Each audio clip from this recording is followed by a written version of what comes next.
할렐루야. 우리 앞뒤 옆 사람과 이렇게 인사하겠습니다. 우리 약속을 잘 지킵시다. 네, 약속을 잘 지킵시다.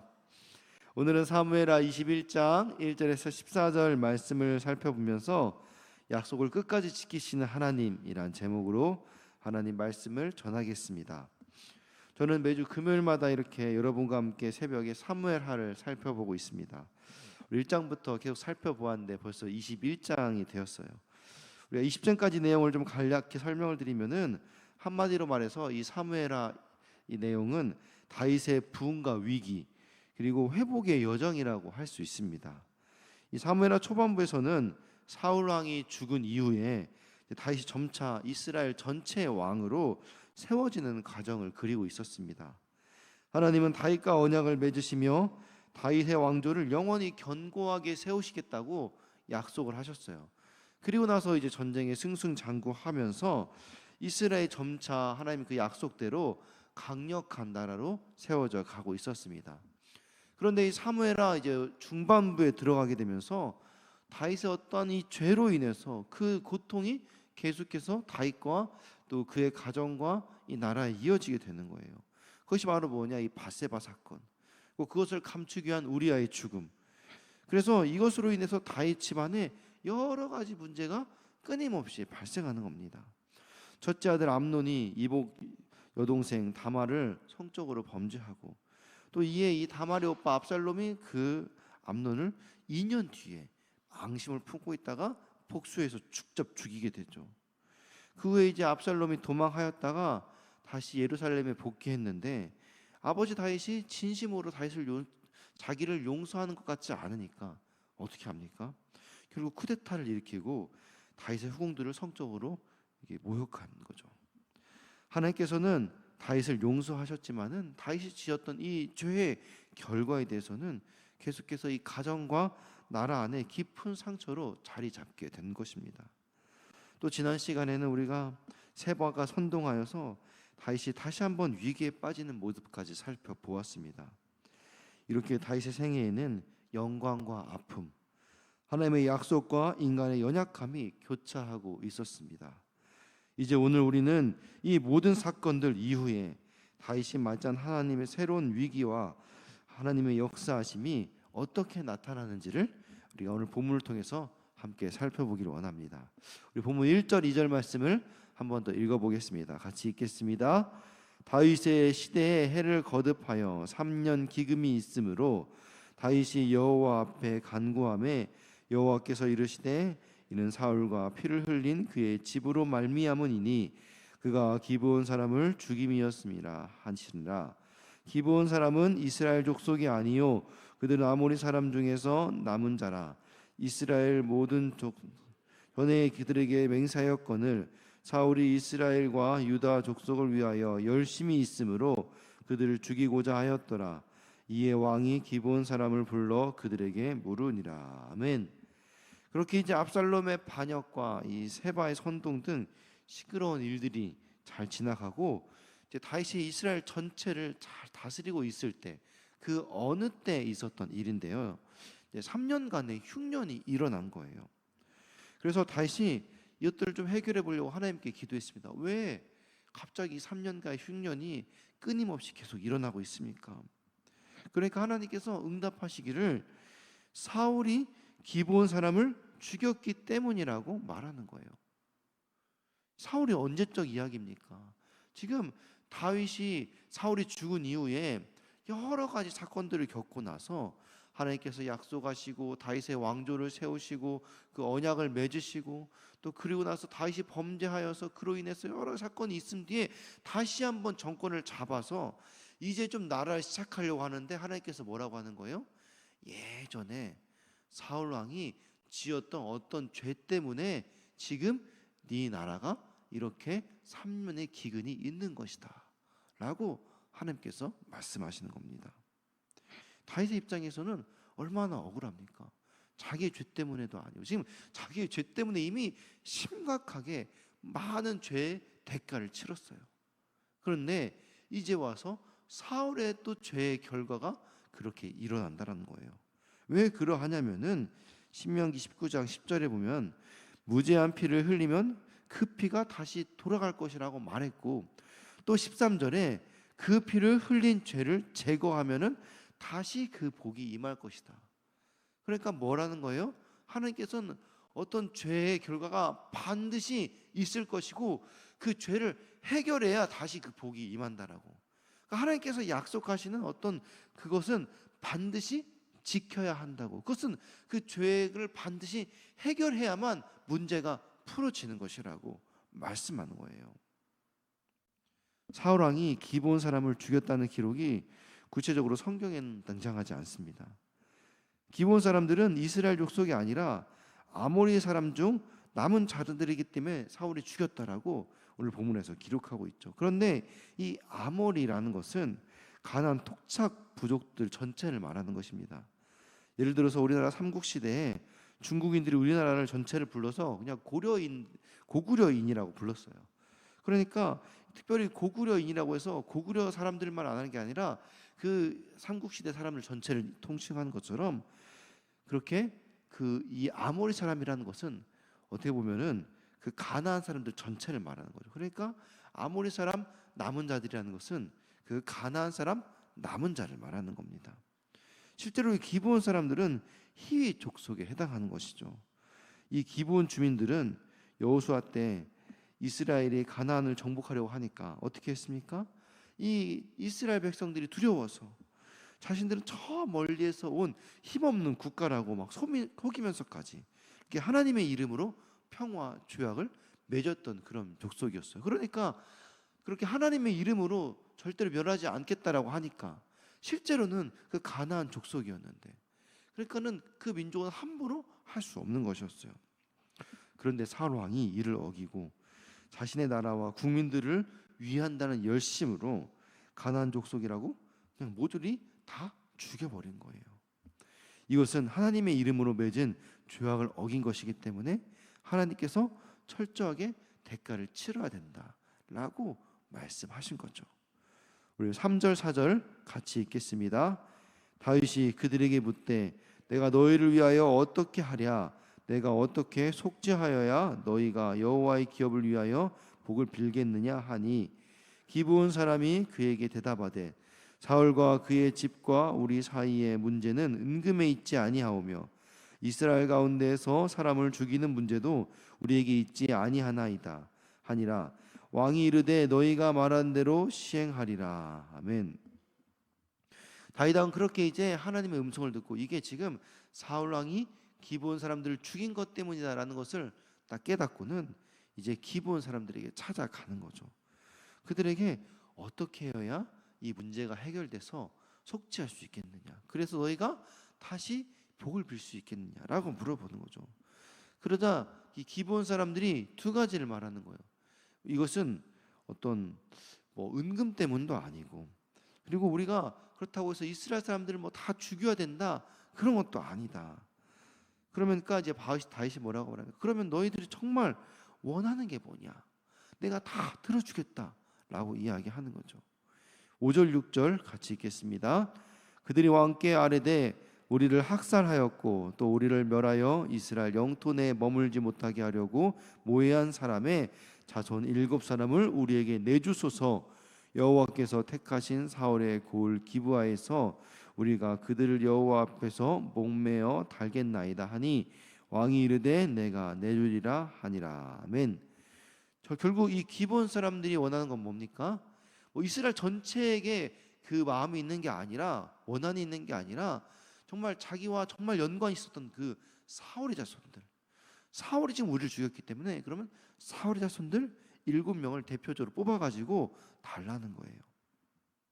그러면은 그 7명을 이스라엘 땅에서 그러면은 그 7명을 사울의 고향인 이 기브아에서 우리가 그들을 목매어 달겠다라고 말하는 겁니다. 그러면서 그들은 사울 뭐라고 말하냐면은 여호와께서 택하신 자라고 말하는 거예요. 그러면서 그 후손들을 여호와 앞에서 목매어 달겠나이다 라는 거죠. 이게 무슨 말입니까? 여호와의 선택을 받았음에도 여호와의 약속을 지키지 않고 실망시킨 이 사울, 그들의 후손을 죽여서 여호와를 위한 복수를 그 여호와 앞에서 집행하겠다라는 것을 의미하는 거죠. 특별히 7명을 요구한 것도 의미가 있습니다. 이스라엘 완전수를 상징하는 이 7을 맞춰서 여호와를 위한 완전한 복수가 이루어졌다는 것을 표현하기 위해서 특별히 그 사울의 자손 7명을 달라는 거예요. 그래서 여호와께서 택하신 자를, 그의 자손을 7명을 여호와 앞에서 그렇게 집행하겠다라는 것이죠. 이 말에 다윗은 기브온 사람들의 요구에 그대로 수락합니다. 우리 7절에서 9절 같이 읽겠습니다.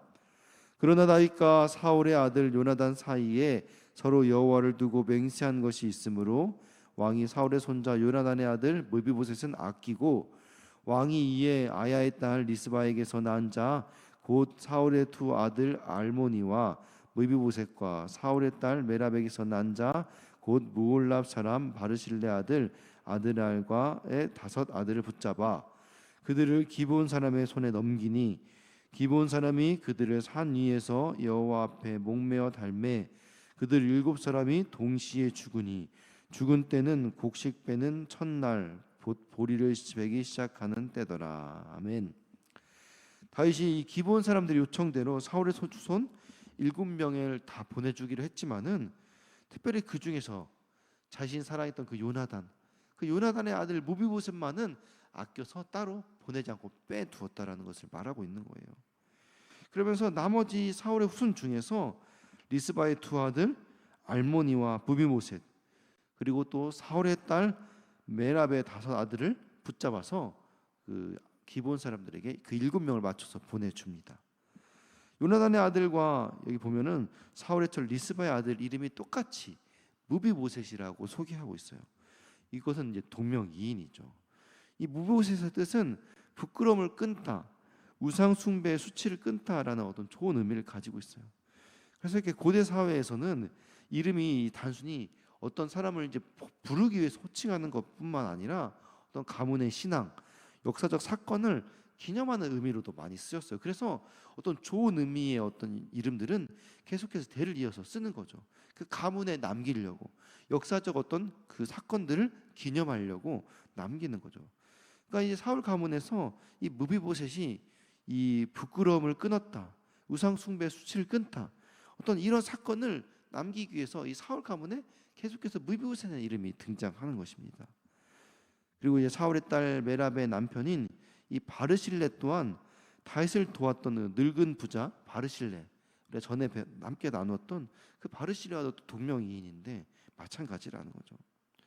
그렇게 이제 7명을 다윗이 기브온 사람들에게 넘겨줍니다. 그러니까 기브온 사람들은 이제 그들을 산 위에 여호와 앞에서 목매어 달게 되는 거죠. 그렇게 목매어 달았더니 7명이 동시에 죽었습니다. 그날이 보리 베기 시작한 날, 무교절 첫날이었다는 것입니다. 우리 10절, 12절 같이 읽겠습니다.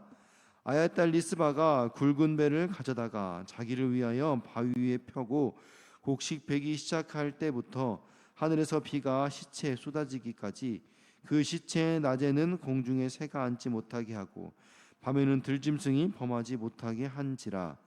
이에 아야의 딸 사울의 첩 리스바가 행한 일이 다윗에게 알려지매. 아멘. 그렇게 이제 자신의 2 아들을 보내었던 리스바는 굵은 배를 가지고 와서 바위에 펴고 그 위에 앉아서 곡식 베기를 시작한 날 때부터 비가 내릴 때까지 이제 보리추수를 시작하는 4월부터 이제 이른 비가 내리는 10월까지 거의 6개월 가량 그렇게 그 2 아들이 죽었던 그 자리에 지키고 앉아서 들짐승과 새가 그 시체들을 함부로 해하지 못하도록 계속해서 쫓으면서 애도를 했다라는 것입니다. 이 일이 다윗에게까지 알려졌다는 거예요. 우리 12절, 13절 같이 읽겠습니다. 다윗이 가서 사울의 뼈와 그의 아들 요나단의 뼈를 길르앗 야베스 사람에게서 가져가니 이는 전에 블레셋 사람들이 사울을 길부아에서 죽여 블레셋 사람들이 벳산거리에 매단 것을 그들이 가만히 가져온 것이라. 다윗이 그곳에서 사울의 뼈와 그의 아들 요나단의 뼈를 가지고 올라가매 사람들이 그 달려 죽은 자들의 뼈를 거두어 다가. 아멘. 다윗 왕은 리스바가 자신의 아들들의 일을 위해서 6개월 동안 그렇게 애도하면서 그 시체를 지킨 행동에 어떻게 보면 감명을 받은 거예요. 그래서 다윗은 이 길보아 전투에서 전사한 이 사울과 요나단을 그 블레셋 사람들의 벳산골에 매단 것을 직접 가져옵니다. 이미 오랜 시간이 지났기 때문에 사실은 뼈라기보다는 얼마 남지 않은 어떤 재 더미를 가져온 것이겠죠.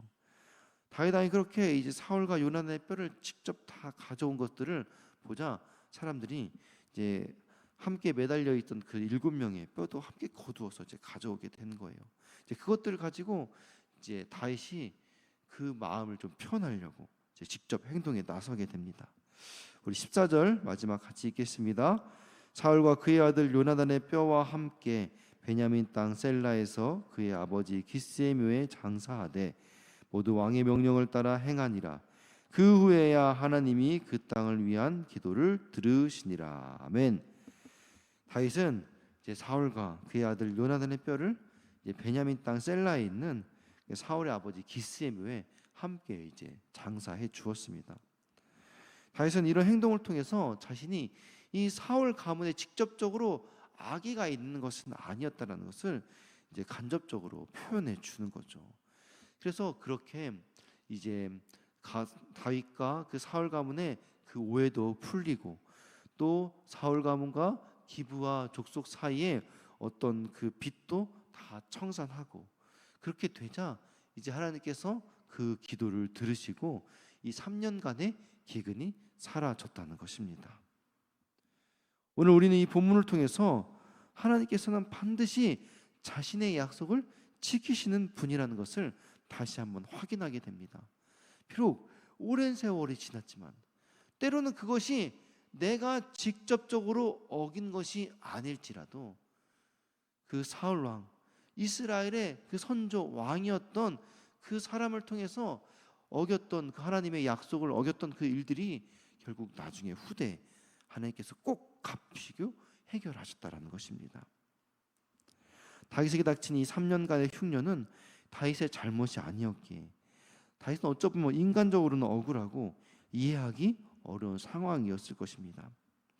하지만 다윗은 자신의 감정이나 자신의 입장에 머문 것이 아니라 하나님의 뜻과 계획을 신뢰하면서 기브온 사람들에게 진심으로 사과하고 그들의 요구를 끝까지 들어주었습니다. 또한 리스바가 두 아들의 시신을 6개월 넘게 밤낮으로 지키며 애통한 사실을 듣고 그것에 감동하여서 사울과 요나단 그리고 7명의 시신까지 정성을 다해서 그렇게 장사해 주었습니다. 다윗은 하나님 앞에서 그리고 모든 백성 앞에서 또 사울의 가문에 대한 의리와 사랑을 그렇게 끝까지 지켰던 것이죠. 이런 다윗의 모습은 우리에게 진정한 신앙인의 태도가 무엇인지를 보여줍니다. 하나님의 약속을 신뢰하고 인간적인 억울함이나 상처 속에서도 하나님의 뜻을 붙들며 자신의 자리에서 책임을 다하고 끝까지 의리를 지키는 것, 이것이 우리가 세상 사람들에게 보여야 될 참된 그리스도의 모습이 아닐까 생각합니다. 그리고 하나님께서는 이런 다윗의 태도를 기쁘게 받으시고 마침내 이스라엘 땅에 단비를 내려주셨습니다.